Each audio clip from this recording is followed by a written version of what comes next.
This is the Enlightened Voice. Welcome to this channel. Today I would like to discuss the ritual that was performed at Astroworld in Houston on Friday the 5th of November 2021. First of all, I will be speaking as a Yogini, that is a female yogi who meditates every day. If you'd like to know more about me, you can check out my Facebook page. The link will be down in the description below.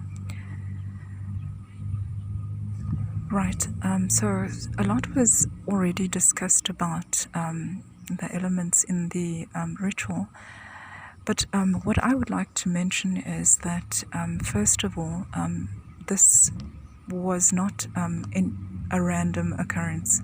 There have been some people saying that this was just an accident and that it was a question of mismanagement, but this was actually a very well planned ritual. It's not something that that one could just decide to do on that day. It was selected, the date was selected, the venue was selected, everything was done deliberately. The area was also probably prepared. If you're going to do a ritual, you will have to prepare the site where the ritual is going to occur. So there would probably have been catalysts. A catalyst is some product which makes the magic, the spells work. So there has to, you can't just simply start spell casting. You need a catalyst, so the area was in all likelihood already prepared with the catalyst sprinkled everywhere. Also, the whole construction of the venue was very deliberate. Many people mentioned the entrance, which was like people entering the mouth of this artist who was performing. And in my opinion, that was actually a portal. So that entrance shows people going into the mouth of this statue, which would actually, in symbolism, be people entering his body, his cosmic body, and becoming a part of him. So that was a very, very strategic element of the ritual. Then before the concert actually started, the whole area would have to be vibrated. So vibrated meaning a lowering of the energy. So as yogis, normally, before you start doing worship or sacred prayers, you would there are several ways that you would raise the vibrations of the area. One of the ways is to play very spiritual and auspicious music. So the music actually chases away the badas, the negativities, and opens the pathway for the divine presence to come in. So this would be the reverse.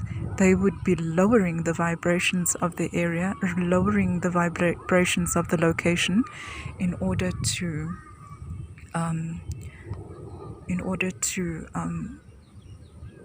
have a frequency low enough for the low vibrational beings and demonic entities to be able to arrive during the ritual. So the date was also very, very important, and not only the date, but the day of the week.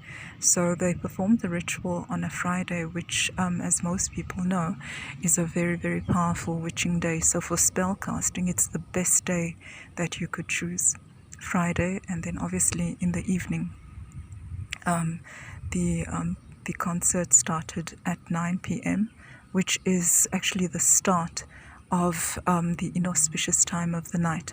So the auspicious energies start receding and taking their rest, and then the inauspicious energies start becoming active at that time. That's why we always try to pray, meditate before 9 p.m. because that is when the most auspicious time of the night is. So after 9 p.m. we're going into what some people might call the spooking hours, the witching hours, the inauspicious time. So that Friday, the 5th of November, is a day that is known as Ishti, or it's also known as Krishna Amavasya, which is the new moon. So it was the night of the new moon. And well, it depends where you are.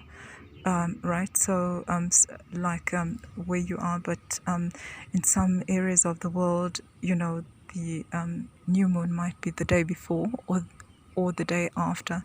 But because this was in USA, which is normally behind the rest of the world in time zone, so that Amavasya, the new moon, was on that night. And Ishti is a day of the month when devotees of Sri Vishnu will do a yagna, which is a sacred fire. So you would pray around the sacred fire and they will be worshipping Sri Vishnu. On that particular day, that's certain devotees of Sri Vishnu. As yogis, we personally don't do yagna or havan on a new moon night because it makes you too right-sided. So because it's new moon, you become right-sided. Well, this is something that yogis will know about, but I won't say too much about it. But it will basically make you too futuristic because the fire element heats up your subtle system. And then the new moon also just on its own is very heating it. There's no cooling effect of the moon, as the full moon is a very cooling effect. You can learn much more about the subtle system, and all of this knowledge is available for free. If you would like to learn more, I will put the link below to the websites where you can read up more about this. But this was important because Sri Vishnu is known as, he incarnated several times, and he incarnated as first Sri Rama and then as Sri Krishna. And I'll explain a little bit later why this was important. Then the next also important part of the date was that that was like the fifth night of Diwali. Diwali is a celebration of the victory of Sri Rama over Ravana, the demon Ravana. So when Sri Rama killed the demon Ravana, who had kidnapped his wife, Sri Sita, and held her hostage for quite a long time, this is celebrated. His victory is known as the victory over where light conquered darkness, and that's actually why it's also known as the Festival of Lights. So we had all those 5 nights of Diwali, and this is celebrated all over the world, and it's very well known to raise the vibrations and to bring in a lot of light, into the crystalline grid. So this was obviously also, done as a counter, to counter all that light, that influx of light. But that was not the only reason. It was also actually a little bit more strategic than that. The 5th of November is just a few days preceding the 11/11 portal. So the 11/11 portal is very, very significant because of the anchoring. There's so many new light codes being anchored into the crystalline grid, and actually it's the anchoring of the energy of love. I won't say too much about this because there are many other people that have spoken a lot about what light codes and energy, the 1111 portal actually was bringing in, and actually it's known that on that 1111 portal was actually like a closure, an ending of cycles for so many light workers, so many starseeds, so many yogis, so many twin flames, spiritual flames have had, a closing off of one cycle and just the starting of a new cycle, upgrades to light codes. And if you would like to know more about the 1111 portal, there's a wonderful channel called Consciousness Evolution Journey.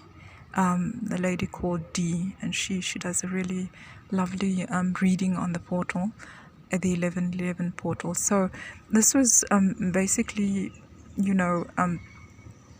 like an attack.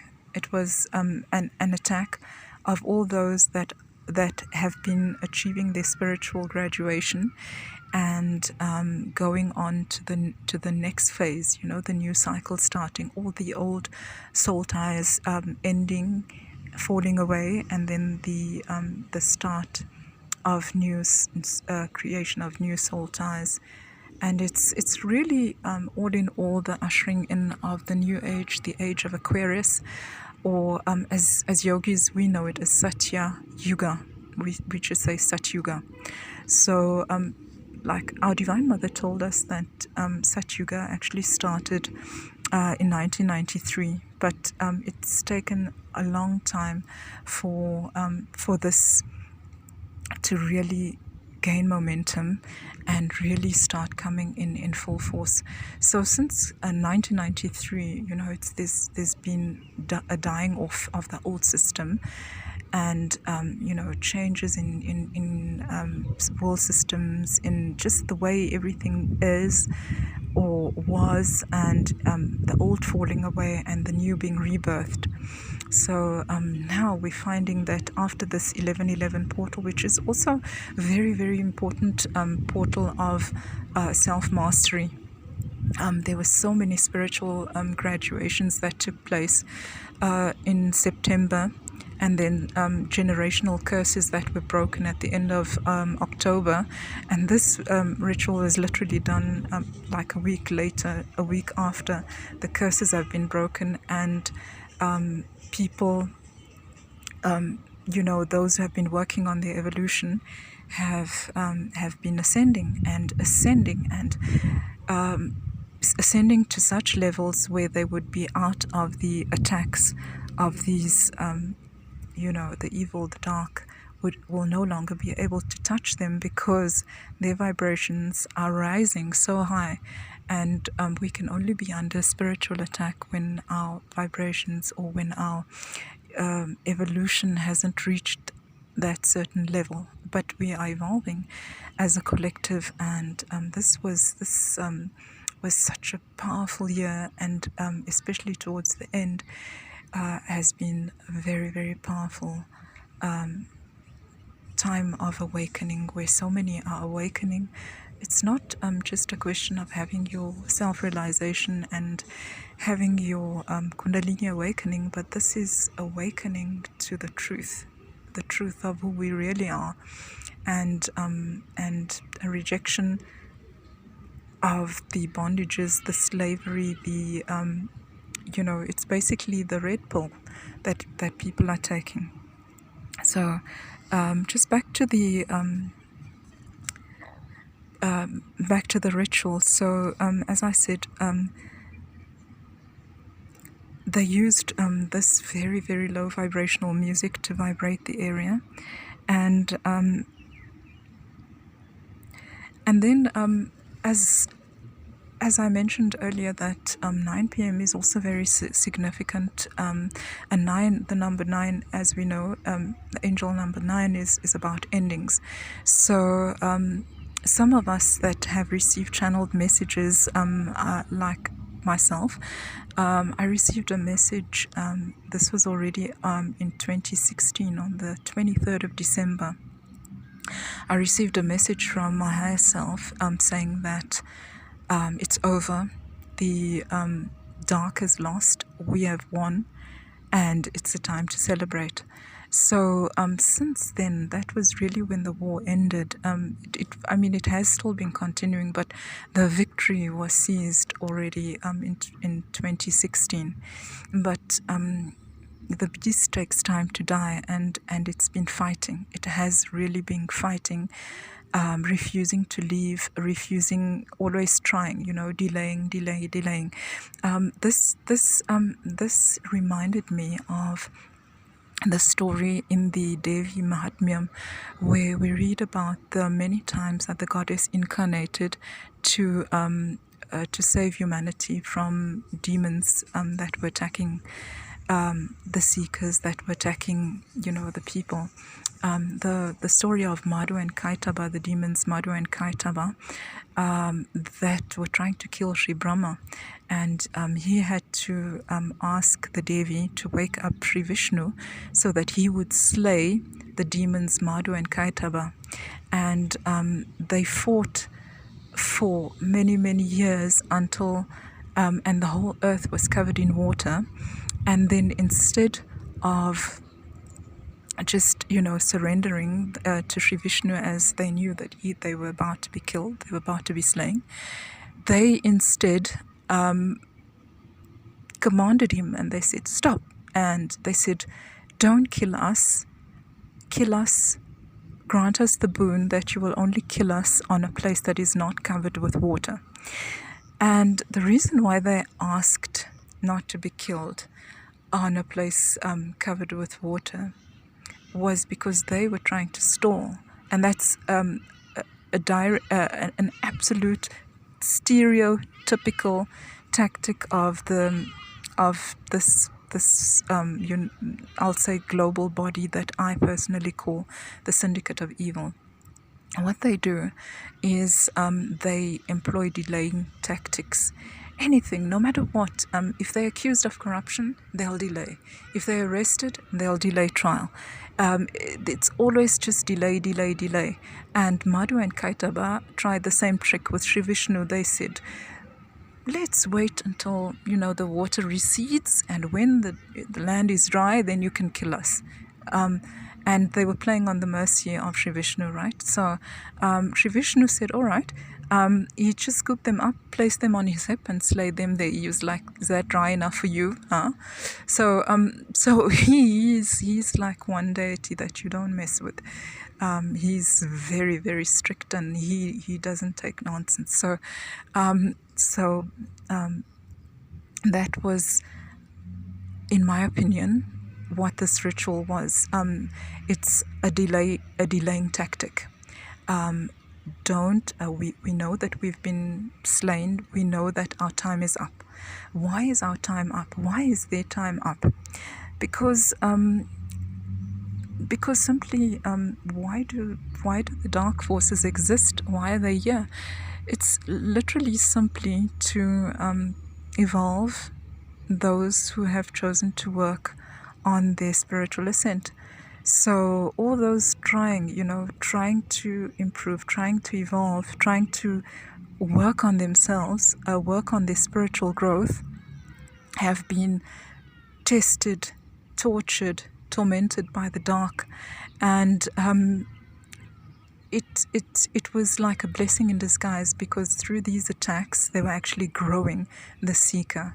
So now that as a collective, there's been so many spiritual graduations, and now that the age of Aquarius, or Satyuga, is about to kick in full swing, they are becoming redundant. And it's not something that's going to happen tomorrow, but definitely in the coming years, and in the next 10 years, we will definitely see huge changes. So this was another delay tactic, and this is why I think the number 9 was also employed, the number of endings.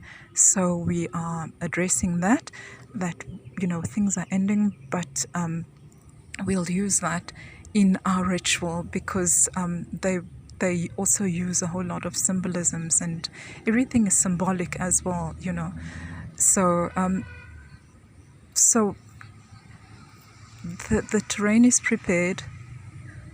All those who are to assist in the ritual are already present. Everything, the stage has been set. The public has been squashed into that small section of the arena, and now the performing artist arrives. If you see the clip as he was walking about to go on stage, you will notice that he hits his chest like he's pumping himself up, he's psyching himself up, and that reminded me a lot of a boxer, what boxers do before they go in the ring to fight. And that was exactly what he was doing, because it is a fight. It's a fight of the light versus the dark, and what he was going to do, even not for anybody, it's not easy, it's not easy to go against your own divine nature, because as human beings, we are all divine.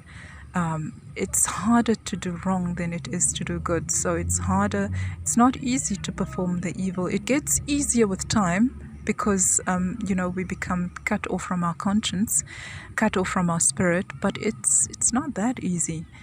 And let's not forget that this was a planned thing. He was going in knowing full and well what was going to happen, that people were going to die.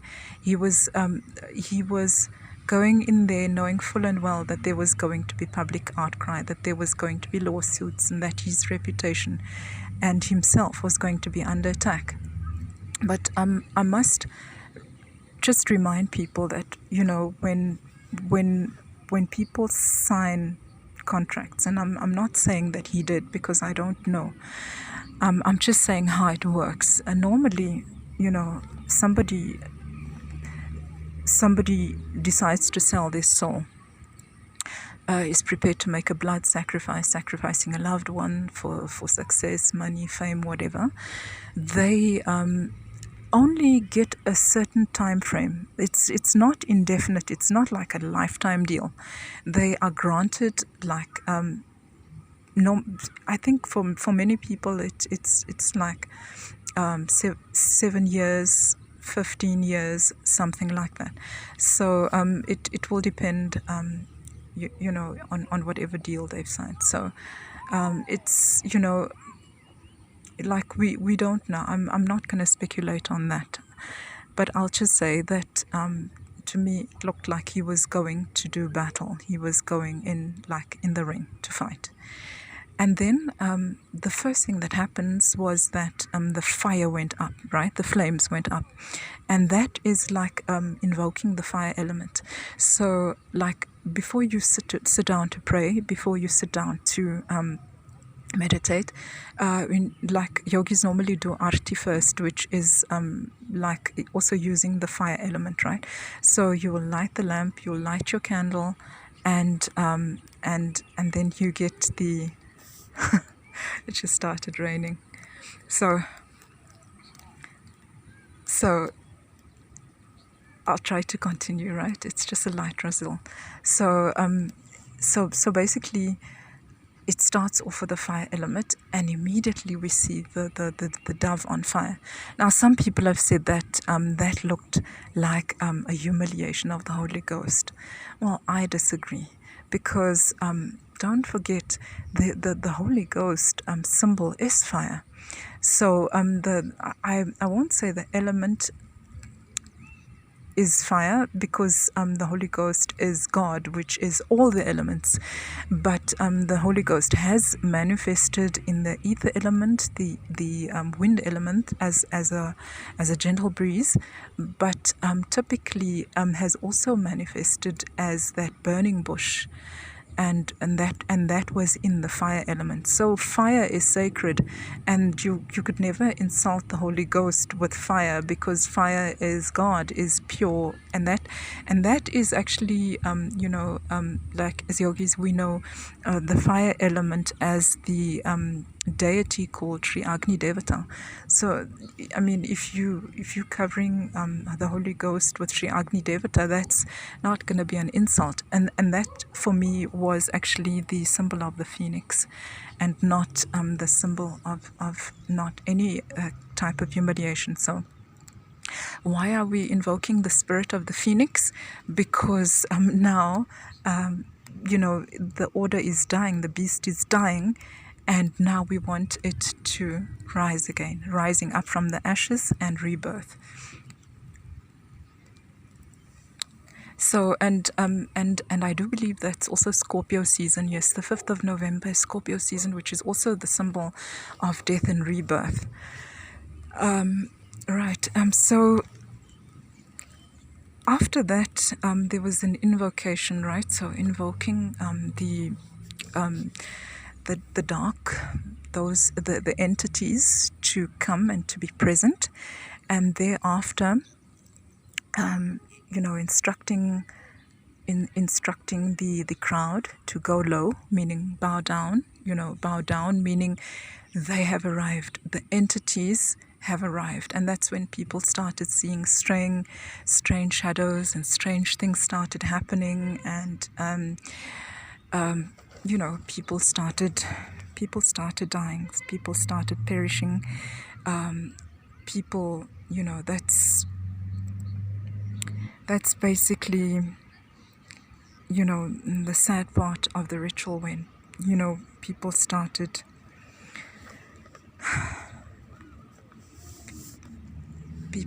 dying. So why some people, why would they squash everybody into that small area? Well, I believe that it was in order for them to touch, because otherwise they wouldn't be touching. And as yogis, we know that, for boots, that is dead spirits, bad energy, dead entities, to come into you, they jump from one person to another, and if somebody touches you, you get infected much easier that way.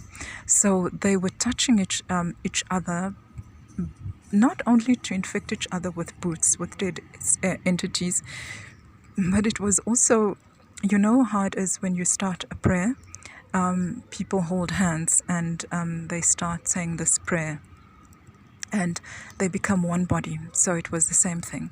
It's like they were creating this body, like it was in order to have like enough persons to have a body large enough, to grant power to this ritual. So it was creating like a cosmic being, if you like, something of the low vibrational type. Then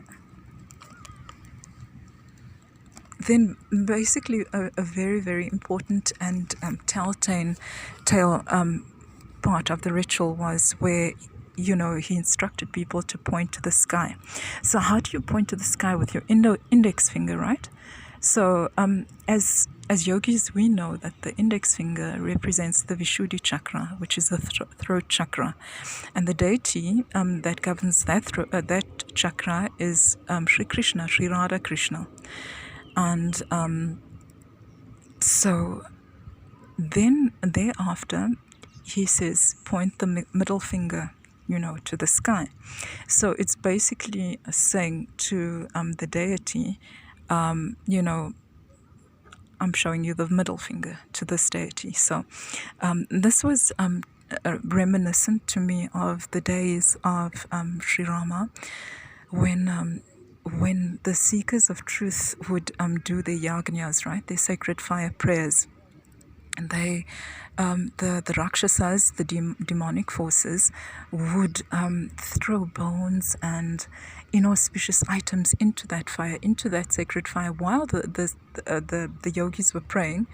or doing the sacred fire prayer. And why they did that was in order to insult the deities and in order to chase the divine celestial beings that were in that area.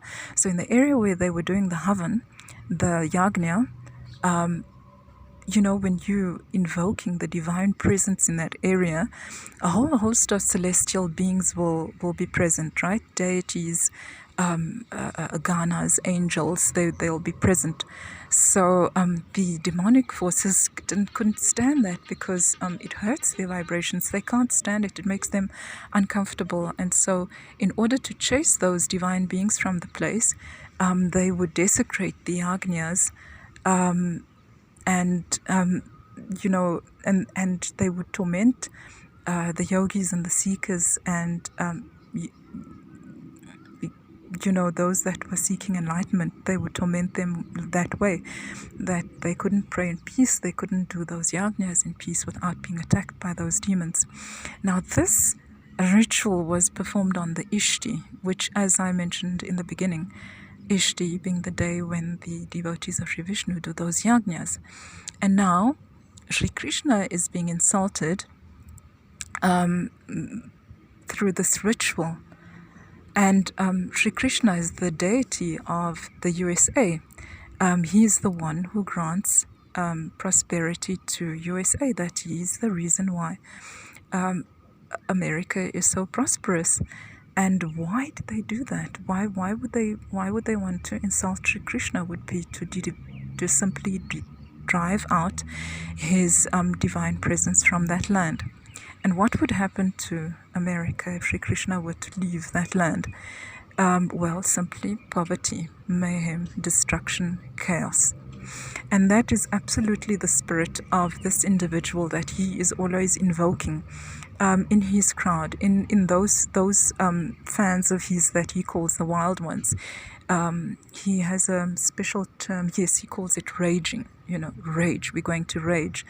Now, rage is in invoking the spirit of destruction, the spirit of death, the spirit of violence, and so basically, this was, in my opinion, from the channeled messages that I received and from the divine guidance I received, because I was very upset, when I first found out about this ritual. I actually, at first, I didn't realize it was a ritual. I just quickly read the headlines, and I said, oh boy, there was a tragedy in USA. A lot of people were killed at a concert, and I left it at that. And then I started getting more information on how this happened, and that's when I realized, no, this is a ritual. And I was very, very upset, and I wanted to know why would they do this. And the messages, the response that I received was, it was to insult Sri Krishna, it was to drive him from the land. And why? Because simply an act of sabotage. So the dark knows that their time is up. So it's like basically a CEO who was fired from his position starts sabotaging the company. He wants to leave it in ruins. He doesn't want his successor to find anything left. So this was the same, similar scenario. It's like the dying beast attempting to stay alive longer, delaying its destruction, and then also sabotage. If you've ever come across videos of those drug addicts that are high on that specific drug that makes them want to devour human flesh, if you've seen their eyes, how pitch black they are, those eyes, it's the same entity, it's the same demonic force. So the same demonic force that enters them it's the one that becomes active through these rages. So and I know, because after watching a few videos, and in the beginning, this is actually the reason why I didn't want to use any of the original footage. I didn't want to use any of even not a single photo of that. If you notice the thumbnail for this video, it was actually from a previous Astroworld. I didn't want to use even the artist's name, because because of the effect of this ritual, right? So what was the effect? So basically, what happened after watching several of those videos was that, I would see this man's face in my meditations, in my waking hours, in my still hours. He was just haunting me and following me, and I just couldn't realize, I couldn't understand what was going on. And every single day, I wanted to watch more and more, and then I felt like I wasn't satisfied with the videos I was seeing. I wanted to see the bodies. I wanted to see the dead. I wanted to see the blood. And there were not enough videos on that for my liking. And that's when I realized that, oh my goodness, I was infected by that same spirit. And a very, very, very important thing that he said during that concert, and he said it with such deliberate, in such a deliberate manner, that he wanted people to know, accept, and realize. He said, there are no bystanders. Meaning what? It means that there are no onlookers, there are no innocents. If you are here, and that's why concert goer said, I felt like, I'm not supposed to be here. Meaning I'm being part of something that I didn't intend to be part of. And this is the point of this video that I'm making, to bring awareness to this fact that soul ties are being created through this video. Those entities have been spread by watching these videos, watching these clips, hearing that music, hearing him, seeing him in that form, that form that he took on. It just created these soul ties, and I actually about a week afterwards, I had a vision. And in that vision, it was of him, and he actually told me, he said that I had downloaded him, and therefore we were bonded. So this is actually just, those, it's like, I think yogis will know all the false prophets that came, and they convinced people that they were God, that they were incarnations, and their devotees started having such love and devotion for them, so that the Devi, the divine, couldn't kill those demons because they were in the hearts of their devotees. So they could be slain, but they wouldn't be gone completely because they were living on in the hearts of their devotees. And this is something similar. It's like the beast is dying, and now they're finding a way to live on through these soul ties that they create. And one very powerful element of the music, of those sound, of the frequency. Everybody's talking about the frequency. The frequency is what? It creates an addiction. So it actually creates addiction. So the person becomes addicted to hearing that sound. So why they become actually fans is more through addiction than actual love and devotion for the artist, for the music, or for the soothing or the uplifting quality. It's just more of an addiction.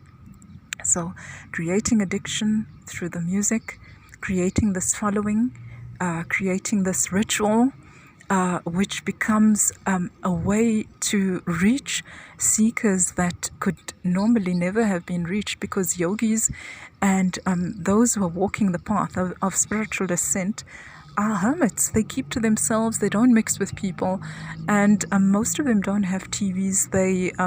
They wouldn't listen to this kind of music, because I know personally I couldn't name even one song of his. So I knew the name through association with his wife, through association. Can you